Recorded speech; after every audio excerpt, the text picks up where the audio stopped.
Let's go see. Let's go see. Come on. He's like, I'm home, I'm home. Oh. Who's that, Sammy? Oh. Candido! Beautiful. Yes, you're beautiful. Yes, you're beautiful. Hey, Sammy. Get on. Hey. The very first dog that I had, his name was Sam. He was very afraid when he came, and he wouldn't even come out of his cage. It took a lot of time, but it happened. He's a different dog. His tail's wagging. He prances around now. He's happy. I think, in a sense, he forgot his past. He's a dog that has gone through so much and has changed drastically. And I know that by seeing that through Sam, nothing's impossible. Nothing is impossible.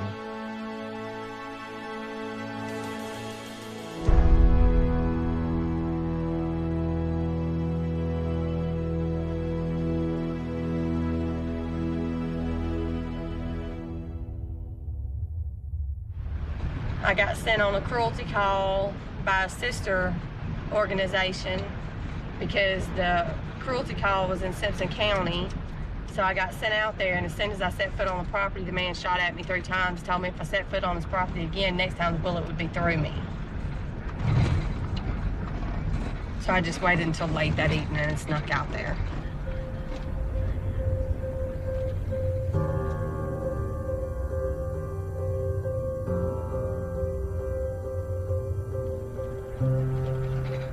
Now, this is an abandoned property, and I haven't quite been able to find out who the owner is, but I come and check on this poor little dog here. Look at him, he knows it's me. You smelling at me? You gonna let me pet you, huh? Good boy. What? What? Are you lonely, huh?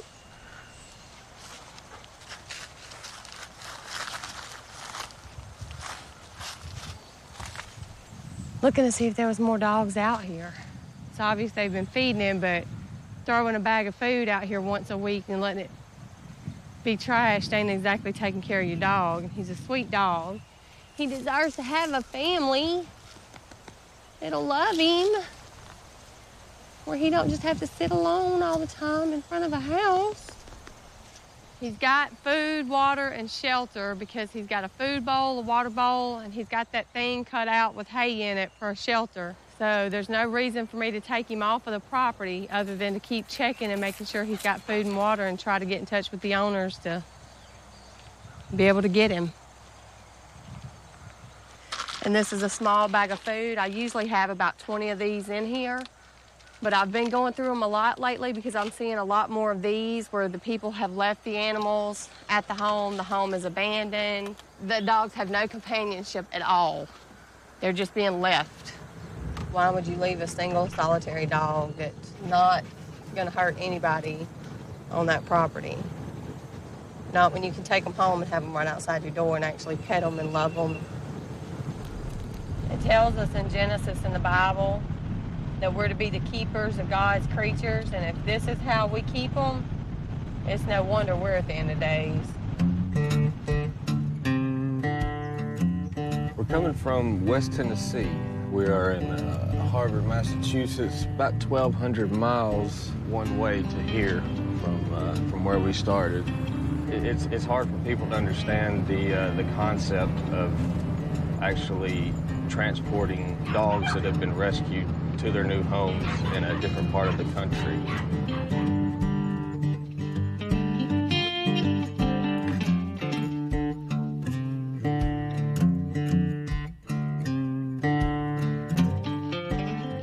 A lot of the dogs we take on are strays. As a lot of people know, a stray dog, more than likely end up euthanized. It's out of control. You know, doing my part in saving as many dogs as I can. The trailer is built for a race car, but we've modified it, and we've built shelves into it, and then on the shelves we have the plastic carry kennels We do what we can to keep the dogs comfortable during their long journey. Well, of course, every dog that I bring onto this trailer is my responsibility throughout its journey here. And even as a rescue group, any dog that we rescue, we take responsibility for that dog throughout the rest of that dog's life.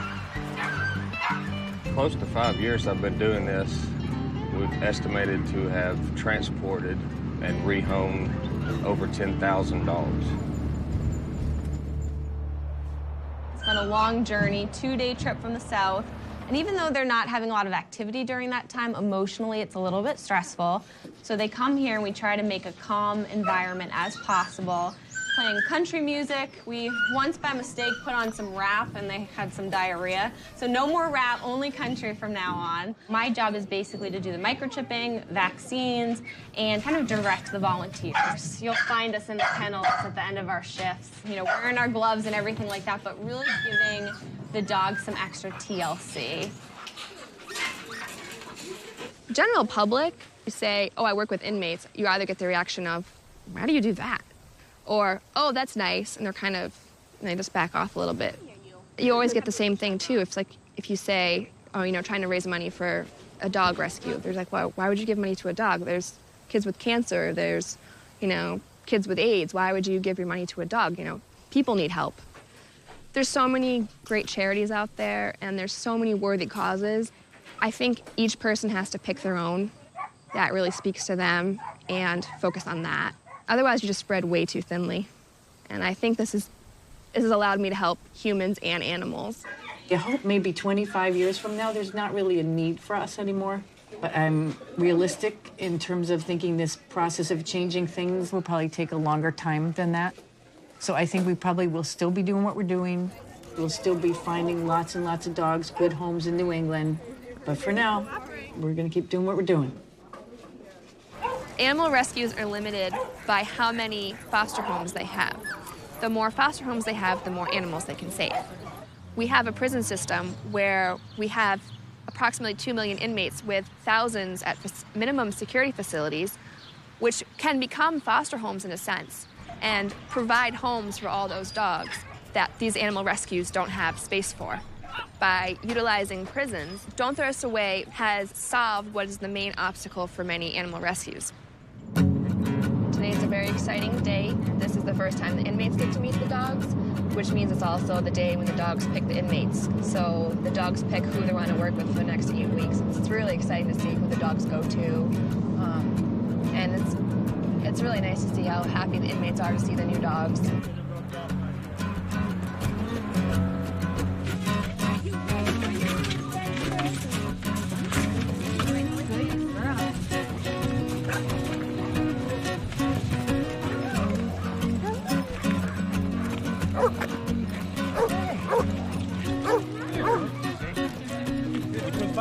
Byron is your boy right here. Say hi. Nervous already? Okay, a little bit. It's okay. This is like Millionaire Matchmaker. Which one do you like? Although it's broke matchmaking. I think he likes me. So I'll start with Sadie. She's gonna be our only girl this cycle. She had 4 puppies.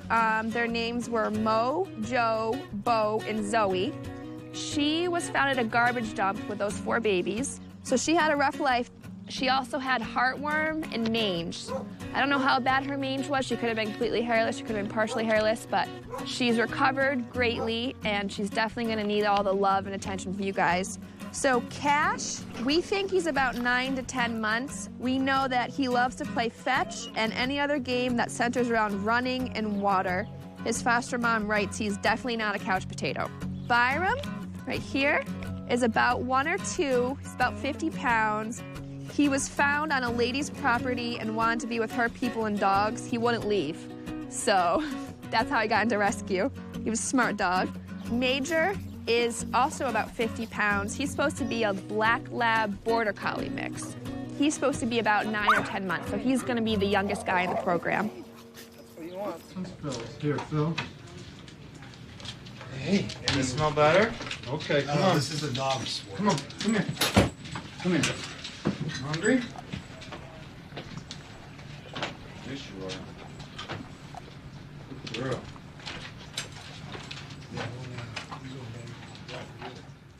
They came from a pretty bad life, so it's, I mean, it doesn't seem that hard to, you know, find a connection, you know. Get to love them, you know what I mean? Love them, they love you fast because they haven't been shown love in a while. Especially this one was found in a dumpster. I don't know who could throw you in a dumpster with your puppies. But, yeah, show them love and affection. Just like a person, pretty much. You know, get to know them.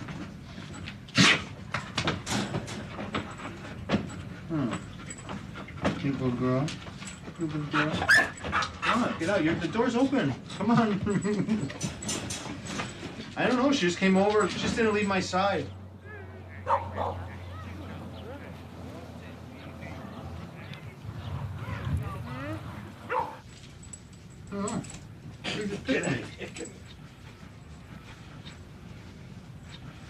I'm glad she did, though. It might sound corny, but for me, love is like a ring. It's never ending. There's no bounds. It doesn't stop. When you love someone or something, you'll do anything for them. You're not even thinking of yourself.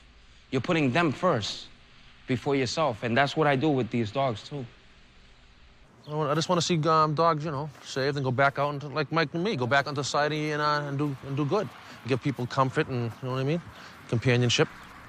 It is my last day here, yes. I'm going to a pre-release. Go to pre-release and get a job and hopefully get on with my life and not come back to prison. That's my goal, my ultimate goal. I've experienced a tough time, so that way I can appreciate the better ones. You know what I mean? If you haven't been through tough times, then you really can't appreciate the ones that are better now, you know? When you make your bed, you sleep in it sometimes. You know, that's just the way it is. So I'm just grateful for that. It could be a lot worse. It could be a much worse situation than I am now.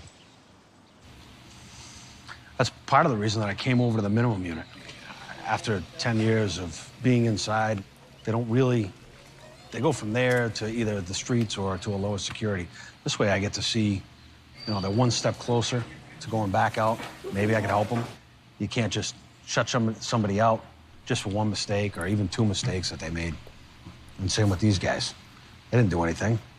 You found them on the street or you found them eating out of a dumpster. Doesn't make them a bad guy. Huh. Yeah, it's a good boy. This training experienced some control in an environment where there's no control.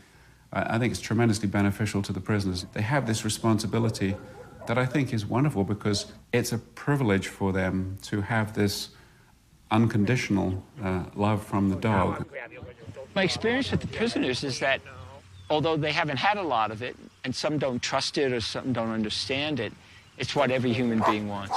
They want to feel at peace, they want to feel safe, they want to feel loved, cared for, desired, whatever, you know, fill in the blank. I think a dog would become a lifeline, sort of the oxygen for these guys. Wow. Looking for more? Right now, it's all nerves. You know, this has been a very big day for them. You know, they've come here from the south and they've been in quarantine and now they're here. So it's a whole new environment. Just be patient, be calm, be confident. The dogs are going to get the confidence they need from you and what you show them. Remember, we want our dogs to do things because they want to do them for you, not necessarily because they have to. Okay, that's the whole difference in strict obedience and having dogs that we have for relationships and in our households. Yes. Yes. Perfect. Perfect. He's going to be a quick learner. You want to do that right here. She smells it all the way back. Yes. Okay, and that's when you want to give it to her, is when she stops. Okay. All right, so she's stopping and looking right at you. With her, you know what, we'll just be really slow. Gentle, just like we were in the beginning. You know what to do. He chews everything.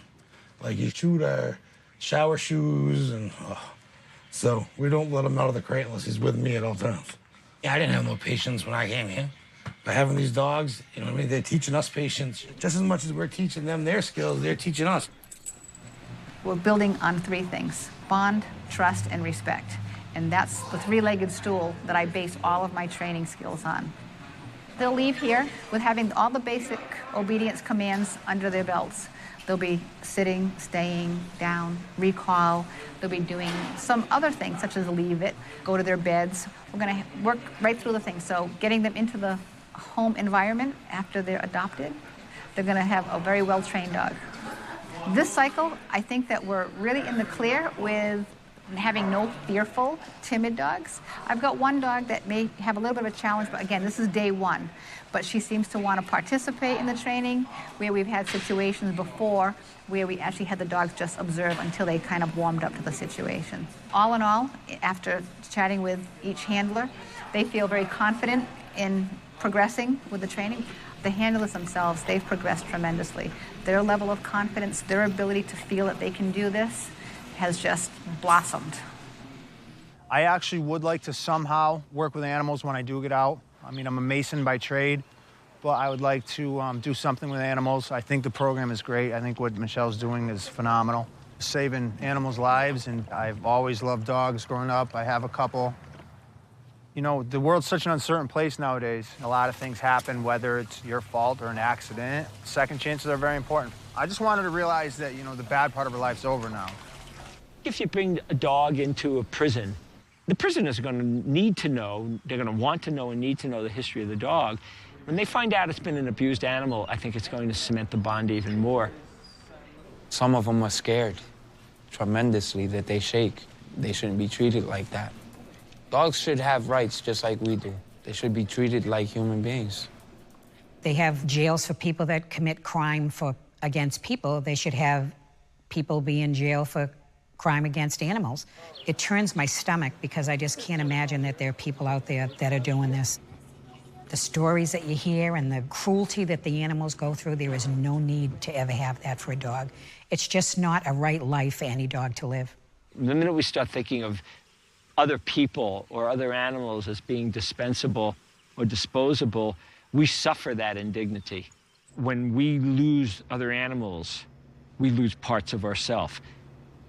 A lot of dogs that are in shelters have got there through the School of Hard Knocks. It hasn't been a bed of roses for them. They have been tied up or crated for hours on end, you know, abused or mistreated, sometimes physically punished. They can come with scars and lesions, and they end up with, many of them, mistrust. This animal doesn't want to see fights, doesn't want to see antagonism among you. It wants to see harmony because this dog needs love, peace, and safety. All of them need a friend. Can I see his spots? Can I see what's going on? Yeah. Take a look. This is a bad one. Let me see here. Oh, yeah. Yeah. Okay. Okay. Let me see, handsome. Okay. I think it burns. Yeah. Shame, because he's only 9 months old. I know. So you can only imagine how Yeah. painful it was. Believe the disposition for what? I know. I know. It looks definitely like that. I mean, I'm thinking it's not fence rips or any of that. Yeah, it doesn't look like This, bites. yeah, It doesn't. yeah. And we'll watch it. We'll see if Yeah. the hair grows back. Yep. If not, you know, like I said, I've got a couple of other things we can do. Okay. He's definitely been through some rough times in his 9, 10 months. And my hope for him is that I hope he finds a good, good family to show him love. That's what he needs. That's what he deserves. And when you're in here, sometimes it's hard. People forget about you, and I'm sure that a lot of these dogs feel the same way, that people forgot about them, But you just gotta, make them feel safe. Make them, get some trust in there, I think that's the biggest issue with these dogs, is they have a lot of trust issues, because they've been neglected and abandoned and thrown away and, seen the worst. That's probably the number one thing, is to let the dog know that we're not here to hurt him. We're just here to help them. And the sooner they find that out, the better they are, Some of these dogs have been in the street. They've been abused. They've been found in dumpsters, ditches, hurt, beat up, starved. They have memory just like we do. They feel just like we do. In some instances, like me and Sam, I could relate to him because Sam was left behind, and I went through that as a kid myself. So I know, you know what I mean? We all come from different backgrounds. Some of us have been through a lot ourselves, you know?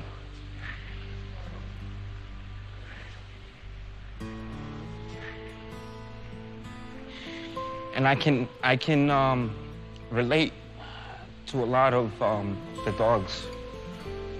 Sometimes their bio is hard to even swallow. Excuse me.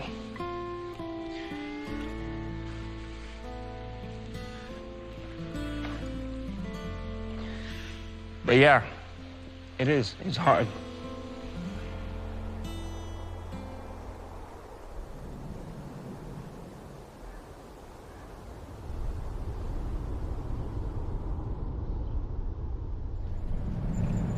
They advertise themselves as a town too beautiful to burn. That references the Civil War. Well, the Union troops basically, as they moved north, anything they found that was of any use to the Confederacy, they burned. They didn't burn Fort Gibson, so they said it because it was too beautiful to burn.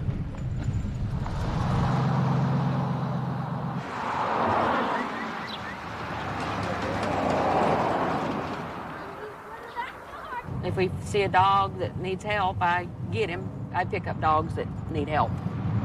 People are just trying to stay alive and take care of themselves. They can't take care of their animals.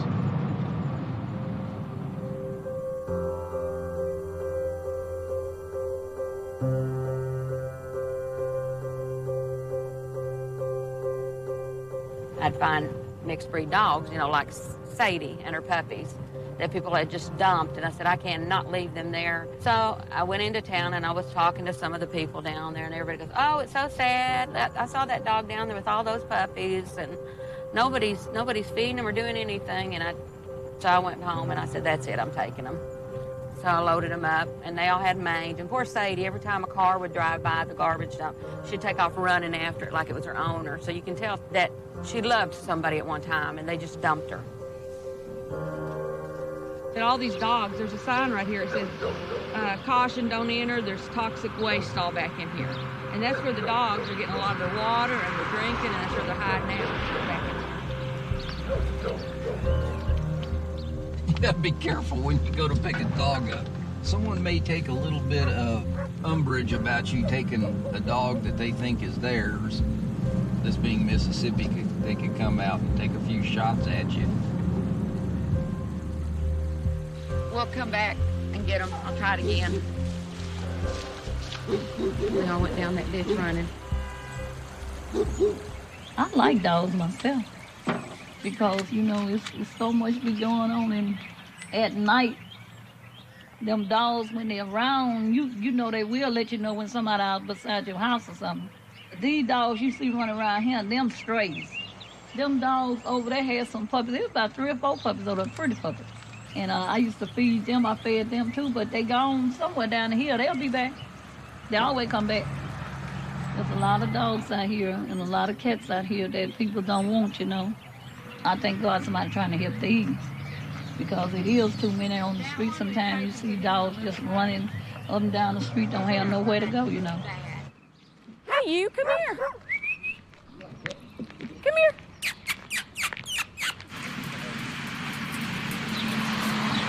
She the one kept to feed the dogs. Come here. Bring any Vacos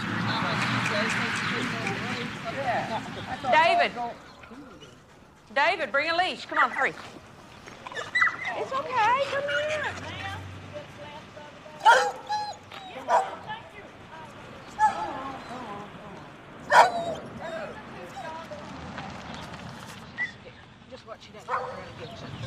Well, they're very stressed. Very stressed, a lot of anxiety feelings. Yeah, they're just like human beings, you know. They're probably worried sick. Someone you didn't know came up to you and grabbed you and stuffed you in a cage. You know, you'd be kidnapped, like kidnapping. You'd be pretty filled with anxiety too, especially if you've never seen them before. You have no idea. You've never been in a cage before. You don't know if they're going to hurt you or not. You don't know what to expect. And most of your interaction with human beings has been barely tolerable and sometimes intolerable. Oh, it's okay. It's okay, girl. It's okay. Calm. Let's calm down. Calm down.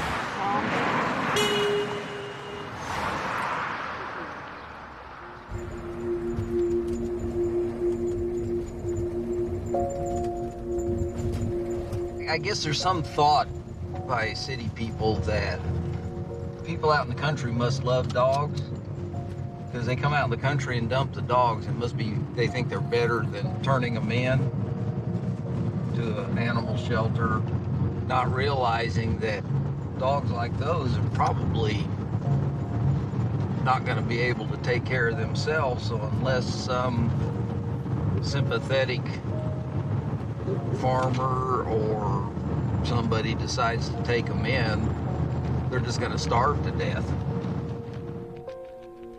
Any one dog you save leaves room for another, you know what I'm saying? Just like those two we picked up today. The ones we do save, they make a difference. We can make a difference for them. We can make a difference in people's lives when they adopt those dogs. And sometimes that's, you know, the best you can do. You can't do everything. There are probably nobler things in this life to do, but we can do this and it makes us feel good, and it helps more than just sitting around shaking our head. If dogs don't have a spirit that goes wherever we go, if they don't have souls and if they don't go with us into an afterlife, I'd just as soon not go either.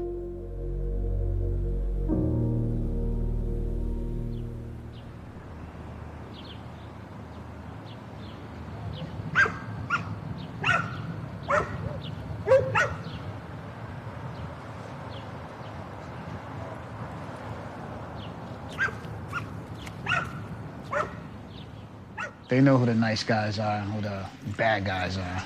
But they know. They know. It's not all about a treat. They know. It's tough, man. Some of these dogs have been through a lot, and they've been brought to the right place. They've been brought to the right place. Yeah, we take good care of these dogs. Real good care of these dogs. Just because I don't think she feels good. She'll come over here and see me or something. So once she gets feeling a little bit better, I'll have to break her a little bit of this habit. She likes to cuddle. It's funny, I'll come back from upstairs or something. She'll be on my bed, or Head will be on my pillow. She'll look at me out of the corner of her eyes. I can't yell at her. Head on the pillow and everything. Clocks move real slow in prison. Spending time with her is great because, I mean, it helps her out, it helps me out. It's a two-way street. All right, come here. And she's spoiled and jealous. She doesn't like any of the other dogs coming over to me and petting me or me petting them. She comes right over in between us. For those people that don't get visits or stuff like that, and you get a dog, you know what I mean, there's your companion right there. Your dog will listen if anybody doesn't listen. I love every animal in the world. Cats, dogs, giraffes, anything. I have this connection with these dogs. Every dog that I've had a connection with it in such a way that I'm telling him or her stuff about myself, and it's like they're a psychiatrist, somewhat, you know? It's funny. They'll look at me and be like, oh, you poor guy. When you're in prison, you gotta put this wall up. Nobody can talk to you. Nobody can mess with you. Bringing a dog into prison does change the mood. It's like a taste of freedom. It changes a person's attitude. It really does. Having a live being with whom they share emotions, I think, would just cut through the barriers, because it would have to. It was like we became somewhat of a family because we started focusing on the dogs, and we all came to a common ground. Where there was a wall, it got broken. They do have a mask on because they're afraid to let their guard down. But when they're involved in this and they're talking to a dog, there's no more mask. That's the real person. That's how they are. You could have two different gang members in the same place. And if you bring a dog to the facility, believe me when I tell you, it will work. There is a lot of rivalry in jail, and there is a lot of gangs, and that's well known to everybody on the outside. And when you see people coming together that would never come together, it is amazing. I knew 2 gang members that were in this specific program. They were 2 different colors. They were repping, and they stopped. They started talking to each other, and they became friends. It might be rough at first, but it can work. You just have to give it a chance. Yeah, 5,400. I'll take the deluxe. All right. Yeah, I'm still. The deluxe? Yep. 53. Wax? Come on, buddy. Come on. Up. Good boy. Okay. Good boy. There we go. Good boy. Good job.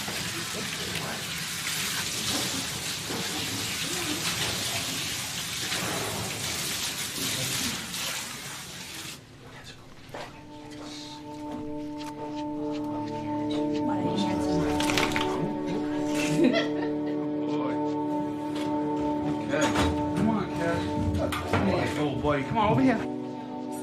You know, when you don't have them around all the time, family's probably the #1 thing. People who have supported me through this down part of my life. I love dogs. Just the fact that you can have a bad day, be around a dog, and the dog can just, you know, brighten your day. I mean, make you smile when you think you're at your worst. Your dog can bring a smile out of you, you know? Well, you know, there's been a lot of work showed that when you pet a dog, your heart rate goes down and their blood pressure goes down. You will have, say, fewer doctor visits, you're generally healthy, you will live longer. There's a number of psychological benefits which all seem to run along the common theme of being, you know, less anxious, you know, more happy as a person, more fulfilled. Dogs lower my blood pressure. I have almost 1,000 inmates in there, and it's some days it gets very difficult, and I'll come down and say, can you send the dogs down? And I'll pat all the dogs. They all laugh when I come down, and they'll say, are you coming down to lower your blood pressure? Regardless of the physiological basis, is for softening people. And this is what I've seen in my prisoners. It makes them feel less of a wuss. I've had people, you know, there's a lot of macho testosterone floating around in jails. I had this one guy come up to me. He comes up to me every time and shows me pictures of his Australian Shepherd. He's funny. He said that, you know, it'd be nice to get out and see my family, but I really want to see my dog. Don't tell my wife. Take a walk, me and you? Yeah. Yeah, there's your blankie. Cover up, you'll catch a cold. Lately, I've been having them lay on it. Put it at the end of my plate. Our emotions are shared. Like, emotions are like a social glue. And so that's what attracts us to dogs and other animals, is the shared emotions. We see the joy, we see the happiness, we see the sadness and the grief and, you know, other emotions. The minute, like, that I saw her, I knew she was scared and timid, and, you know, in her eyes, you know, you could tell in her eyes that there's definitely some kind of long story in her eyes, that she hasn't had a great life. And I saw her, and I wanted, you know, hopefully I can make her life better, make her happier, and we clicked right away when she came out. So Sadie still hasn't got to where she'll go to anyone. She's still really attached to me. You know, if I'm having a bad day, she'll come over and keep nudging me. You know, I mean, we have a phenomenal connection. You'll see an inmate bending down just talking to a dog, or sitting on the ground with a dog, or carrying the dog if the dog is sick. Before that, you'd look at them and say, you know, I really don't know about this guy, you know, and then all of a sudden you see the true inmate coming out. I'm actually a recovering drug addict. I had a back surgery. I got hooked on pain medication. And it's weird. I'm in prison. I don't really have much freedom as far as, like, where I can go or anything like that. But sanity-wise and mind-wise, this is, like, the freest I've ever been in my life. Even everyone in my family, all my friends, everything, they say, you know, without drugs, you're an awesome, great, you know, productive member of society. You know what I mean? You have a huge heart. You're loving, caring, understanding, great father. You know, and then, I mean, as long as the drugs aren't in me, I mean, I'm good, you know? And now that I've been in prison, I've been away from that long enough, and, like, this is the longest, you know, amount of time I've ever had clean since, you know, my back surgery. I have a totally different outlook, you know, on life, and, I mean, going back to drugs, it's not an option for me, period. It's just not an option. If you surround yourself around positive people, you're gonna do positive things and the right things. If you surround yourself with the same crowd you were around with last time, you're liable to repeat and just come back and then do the same thing, the same cycle. It's my first time and last time. You see, God showed me this once. I'm all you show me this once, I'm all set. One bad mistake and you end up here. Doesn't matter if you had a record or not. Huh. Who really wants to come back to prison? You know what I mean? This is for the birds. Excuse the phrase, but it is. It's not for me. The inmates are screened out there before they go into the program, so ones that aren't picked for a reason. So we do look at the anger issues, if they have a lot of anger issues. I would not allow anybody to be in the program that has any violence at all in their background, especially with any type of animal abuse. Basically, we're looking at the perfect inmate. Even though they've committed a crime, there are some very decent inmates out there. I think we know, we've been here so long with the inmates that you can tell which ones are going to turn around and say, let's try it with him. And they do change. They change their attitude. They have to. They are very kind with the animals. We screen them carefully. There's no magic formula, but I have been very, very lucky. I seem to have a fairly good sense of these people, and hopefully I can continue that. But if a mistake is made, they're removed from the program. End of story. The recidivism rate is not something that we are proud of because people do come back to jail. But everybody should be given a second chance in anything that they do. I mean, you do say, oh, if I could just do that over, if I could do it again. I've been in corrections for 21 years, and we used to walk an inmate to the door and just say, see you later, and we don't do that anymore. We keep them busy. Hopefully they won't come back to jail, and hopefully this dog program has given them an insight on what it's like to really even be a dad, or even be an uncle, or be part of your family again. Dogs can often provide a model for being in the moment. They show such resiliency. We see these dogs who have come from really negative backgrounds and they can be rehabilitated. And that's an example for people of letting go of your past and that you do have the capacity for change and for improvement. If the dogs can do it, then they can do it. I'm trying to take myself out of that category as a street person because I'm not a street person no more. The turning point for me was when I first got to Norfolk State Prison because there was a gentleman that was there that used to give me advice, and one of the advices that he gave me was if you could take the ability and the concentration to do something wrong, then if you flip it and you do it in something positive, you can be unstoppable. I'm taking that theory and I'm putting it into practice. I definitely am an underdog going back out into society, I mean, people look at you differently, tend to shy away from you, or when you go for a job and, you have to put you in prison, so, I'm married, fortunately, but I mean, even meeting girls and stuff, like, oh my God, he's in prison, stay away. You know what I mean? You just have you have a label, In life, there's a lot of challenges. There's always gonna be challenges. I've been in prison. Society might not see us or see me as a person that would change. And I'm ready to prove them wrong. Okay, awesome. I'm going to Boston State pre-release. Should be about another week, 2 weeks. Trying another stepping stone towards getting out. Basically, they give you the opportunity to look for a job out in the streets and commute and reintegrate, basically, back into society. I'm prepared for doors to be slammed in my face because I know the thing about felons and hiring ex-cons and stuff like that, but I'm prepared. I should be all right. Culinary arts, barber. I'm good fixing computers and stuff like that, so I learned a lot in here. Instead of sitting around doing time, I actually did something with my time. I came in when I was 19. I'll be 33 and I'll be 33 Tuesday. So I missed a lot. I missed a lot. Mainly for not my sake, just for my kids' sake. You know what I mean? Because my kids are teenagers now, so I missed a real hefty amount of time out of their lives. So just ready to be a father.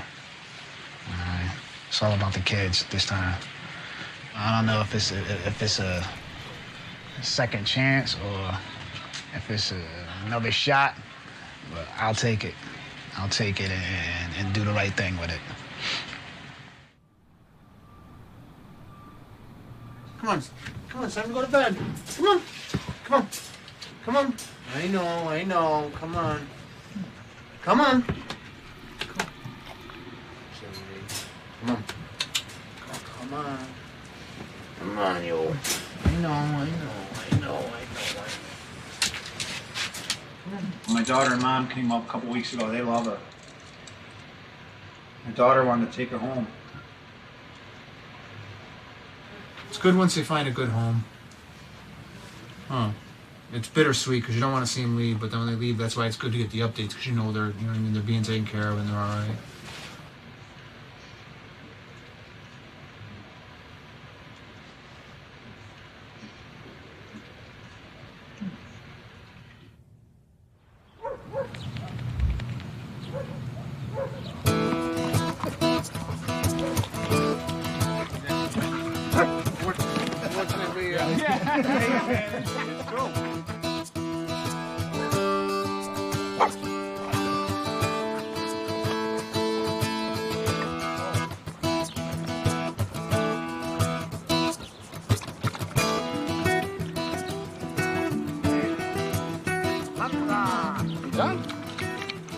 He's doing good.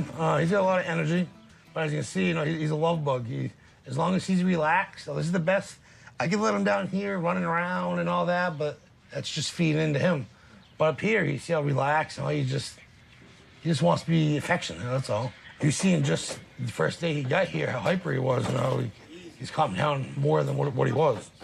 I'm not saying he's fully calmed down, but he's definitely a little bit. He's not even a year yet, he's only a baby.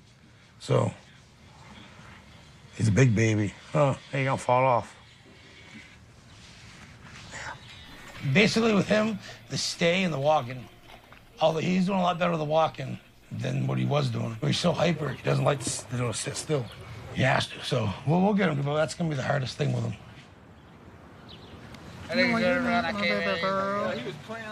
So do you think she could have like hormonal possible problem? She really doesn't like to do much at all. She could just be depressed too. I mean, she was with her foster mom for a long time, you know, while she recovered from her heartworm. Mm-hmm. So I think she's just missing her foster mom. It's a big adjustment for her. Right. And if she doesn't feel well, it doesn't help either, you know. She's her all irritated and. Yeah, 'cause I mean, her stomach is purple. Yeah. You're a good couch. I know. See, that's what she, you know what I mean? You guys told me just do it with the cotton balls, so. Yep. I know. He's a honey, good I know. girl. It's okay. We're gonna try a different food this week because she's losing like her hair and stuff. They think that, I mean, that could be one of the reasons why she doesn't feel that good. It's like a lot of chicken, turkey, real food. Oh, she's gonna be eating better than me. Grab her chicken that I cooked yesterday. And she gets 6 ounces of chicken. A scoop and a half of healthy dog food. 10 drops of the skin detox solution. This is for her mange. And this is for her health and skin. This is essential fatty acids. Mix this up like an oatmeal. Cover it for about 5 minutes. And then I add the chicken to it. I don't think she does the down yet because her belly's irritated. I think the grass might hurt it. See how it's all, she's losing her hair and it's irritated? Oh, that's gonna change hopefully this week, huh? Good girl. Cash, since he's been here, we're going on the 4th week. He's, when he first got here, he was a little, out of control, a little out of line. He's come a long way. The more he's been here, the more we get to see his, his true personality. And he's actually a pretty calm dog and, submissive dog. And he's a little afraid of certain people, a little afraid of things that might trigger past adventures. But overall, yeah, he's doing quite well. Down. Good boy. You just gotta let him know that it's okay. I mean, a lot of petting, a lot of affection. That's what he really needed when he got here, was a lot of affection, and to know that I'm not gonna hurt him. And it took a couple of weeks for him to realize that. It's all consistency. It's just all being very consistent with him. There's certain lines I guess you gotta cross or break certain rules for these dogs just because, I mean, you want them to like you. So whether that's sneaking them some people food or letting them jump on the bed for 15, 20 minutes when they're not supposed to. Things like that, you know. That type of stuff really builds a bond with the dog. You could measure increases in oxytocin, which is the hormone of love, in people as they experience the affection from their dog. It's actually been measured.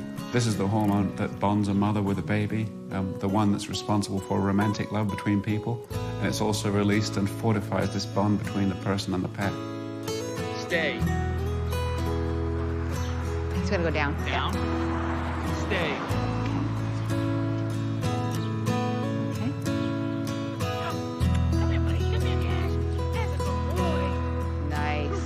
Nice. Excellent. Okay. Good job.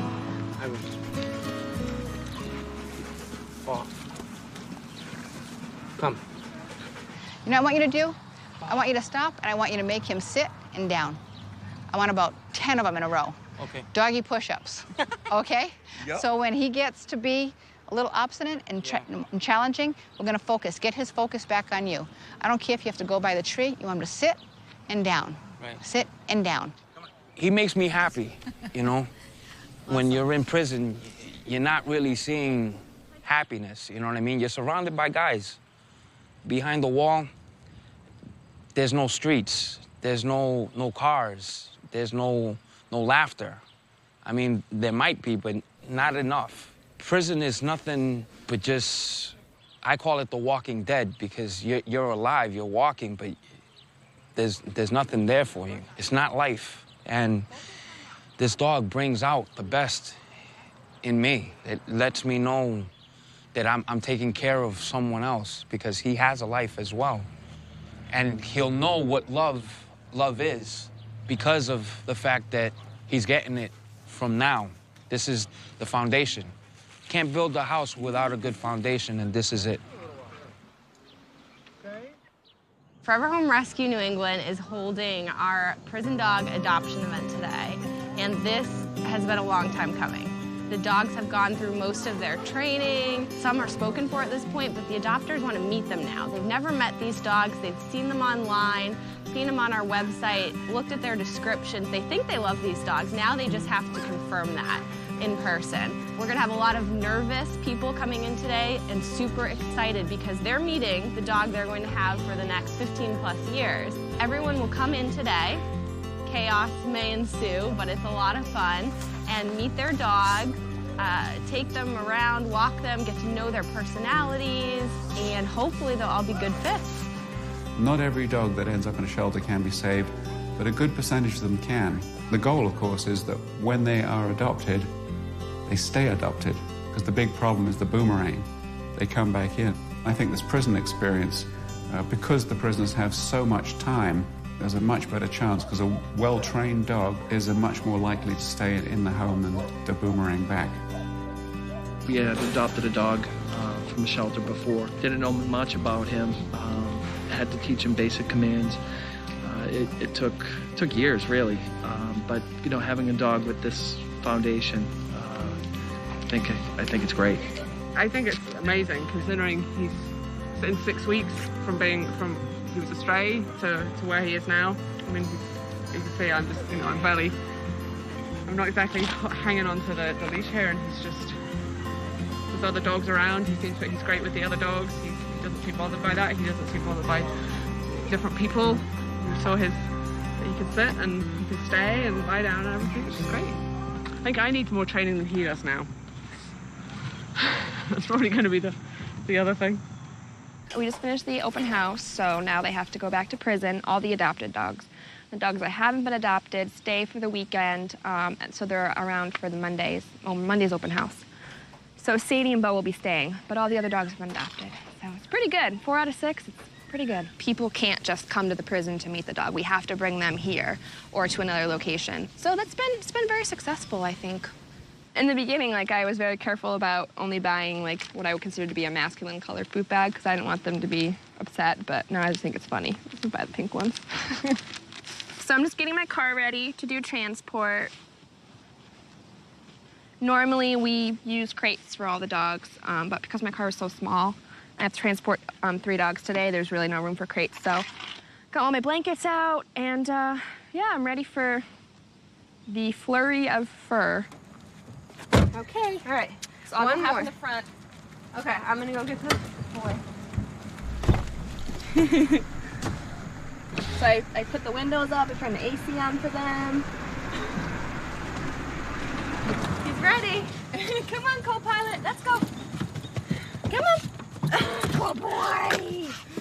Oh my goodness. Good boy. Thanks, Julie. This is how we're gonna drive all the way back to prison. Huh, you're gonna help me drive? Thank you. Woo! All right, ready to go.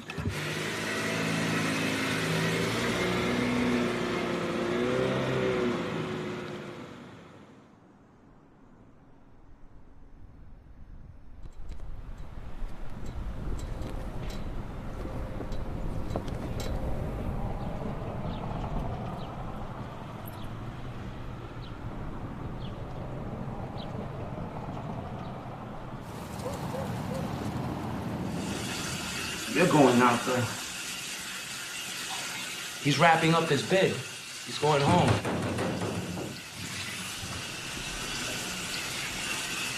He's going home. You know, to go home, you gotta look good. I always do get sad. But I'm also happy for him, too. You know, it's bittersweet. It's a beautiful thing. From where they came from to where they're going. This is just mediocre. It's like wearing a tux to a nice gathering, you know? It's not liking me right now, but it's all right. I know. It's okay. You look good. Yes, you do. I seen parole on Wednesday this past week, November 2nd, and they gave it to me that I go to a pre-release for at least 6 months. My lifestyle got me here, and I want to change it, you know? So I never come back again. I had anxiety, but I will say this. Byram kept me out of it, you know? You could have all the stress in the world, all the problems in the world, but once you come through those doors and you're with your dog, you know, you're not really focused on any of the problems anymore, you know? My father was happy too. They came they came yesterday, actually, on Saturday. And we talked. I didn't quite know how they were gonna take it. I thought they would be like, oh, congratulations. But my mother she was so happy. She was screaming in the phone. You finally got it. You're out of there. Okay, good. You know? It's on to bigger and better things. Right? Like you. You're going to better things.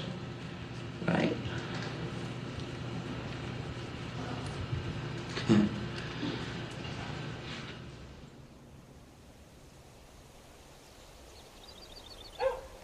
So, these dogs are ready for you to see them test. It's a 12-step test, and we're going to watch each inmate handler do the test with his dog, and we're going to have a copy you guys can follow along in the test. And then after the test, we're going to have a little training session. Inmates are going to show you the commands, and you can practice. And then you can ask inmates any questions you want, and then you can take your doggies home. Better. Good. Come on, buddy. Let's go. Come on, buddy. Good. Let's go. Much better. Good boy. That was much better. What's his name? Byram. Can I say hello to him? Yes, ma'am. Okay, great. Oh, he's very comfortable, huh? He's a very comfortable boy. Oh, that's quite the greeting. Okay, he did great. Very nice. Very good patience on your part.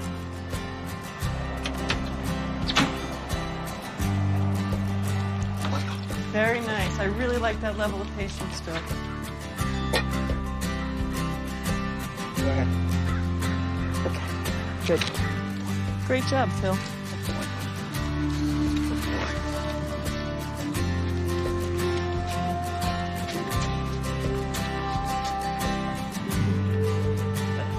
Come there, please. Come on, puppy. Puppy, puppy, puppy. Puppy. Very nice.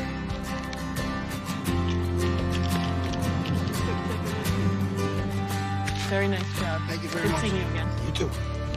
Thank you. Thank you very much. Great job. When is she leaving? When is Sadie? Yeah. I don't want to put pressure on her. I guess maybe by the weekend if everything, if All I right. can get Sadie All to right. the I house. just was making sure like wasn't tonight or anything. Come on. Come on, pretty girl. Oh, you such a good girl. I just learned that Sadie's gonna be adopted. She'll probably leave next week, I guess. Mixed emotions. It's great that she got adopted, and I know that she's going to a great home, and she'll be happy there. And you know, sad because I'm very attached to her. Don't really want her to leave, but. He's definitely great around. He's really nice. He's a cuddle bug. Is he? Yeah. He loves the affection. Yeah. He calmed down a lot. Where he was when he first got here, you know, he was off the walls when the first night he got here. Both. Good boy. It's good that he's got a good home now. You know, now he can start to finish his life. He's only a year old, so he's got his whole life ahead of him. You know, the boy's young. You know, he's only 5 years old. Major's only a year. So if you think about it, they're gonna spend their whole life together. You know what I mean? It's pretty cool. I'm very happy that I went to that family. But I miss him. It's been a long night. Dog. At first, it was important to gain his trust. I was trying to go over and above to get his trust, so it was more playing with him and trying to see him open up to me. And eventually, when he did, it became a great, our bond just was unbelievable. It was great. I mean, be in this situation and to have a dog at the end of your bed, you know, in a crate, it's kind of, I mean, what better way of doing time can you ask for, you know? I mean, things could be a lot worse. I think he's gonna have a great life. I think once he opens up and starts trusting his new owners, he's gonna have a great life. He'll have a great life. Not everybody likes to be pushed, and between Paulette and myself, I think we push these guys, and they accept it, and they understand it, and they do it, and that's very important. They're under scrutiny and under guard all the time, and to have that extra pressure, that really shows that they are willing and they're trying to change, and I think that's important. The mission of the program was to save the dogs as well as the people, and watching these guys become more open to emotion and more patient, I think we've absolutely done the right thing with this. These people come from some pretty bad backgrounds. They relate with the dogs. They learn compassion. Even if they're only here for the 8 weeks, they don't leave the same way. There's a famous quote from Anatole France that says, until one has had a relationship with an animal, part of one's soul remains unawakened.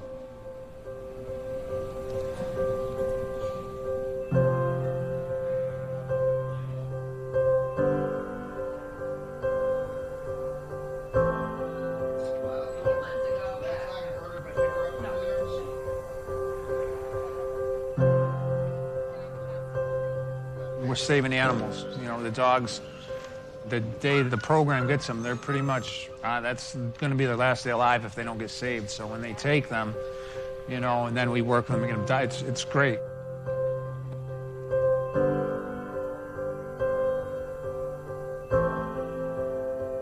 That's all it is. It's just unconditional love. And the inmates need that, and the dogs need that, so it's unconditional love. He trusted me. I used to tell that dog everything. If I had a problem, talk to him, he'd look at me and be like, it's okay, you know? Give me that look, it's all right. And I would give it to him too, you know? Whenever he felt a little scared or whatever, I would give him that, you know, that extra confidence. That's what it's about, you know? We feed off each other. You gotta love yourself first before you can love anybody else. I think that's part of life, you know? Just like you're at home. The way I see it, it doesn't matter your history, it doesn't matter your ability, it doesn't matter your environment. The quality of your mind is what determines your future. And that is what makes me believe that I can actually succeed, just like Byron has, you know. Where he's going, I'm definitely going on that same road.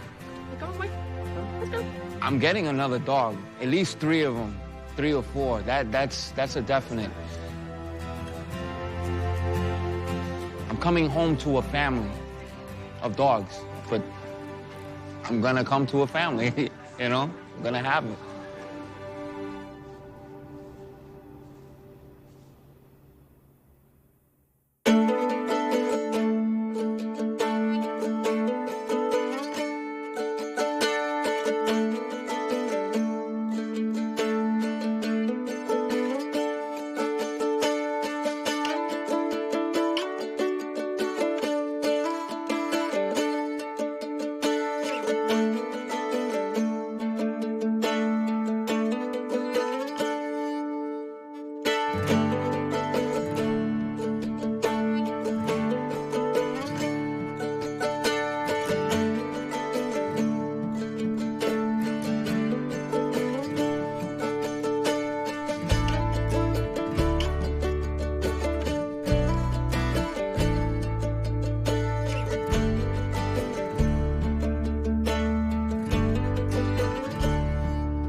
Been on the outside, praying for sunshine, hoping I'd find my way inside your heart,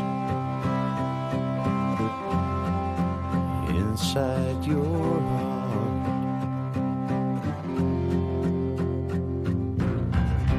You don't see me, why can't you see me? It should be easy, I'm just like you are.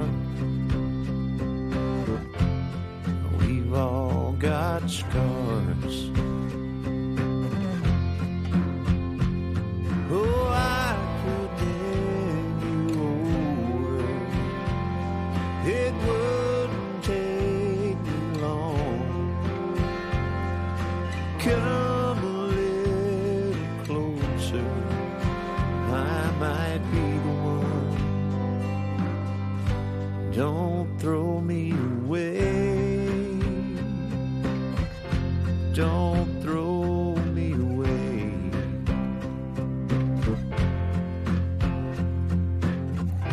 From the ashes, up from the ashes, I just need a chance. You could save my life. Maybe I could save your life. Oh, I could win you over. It wouldn't take me long. Come a little closer, I might be the one. Don't throw me away. Don't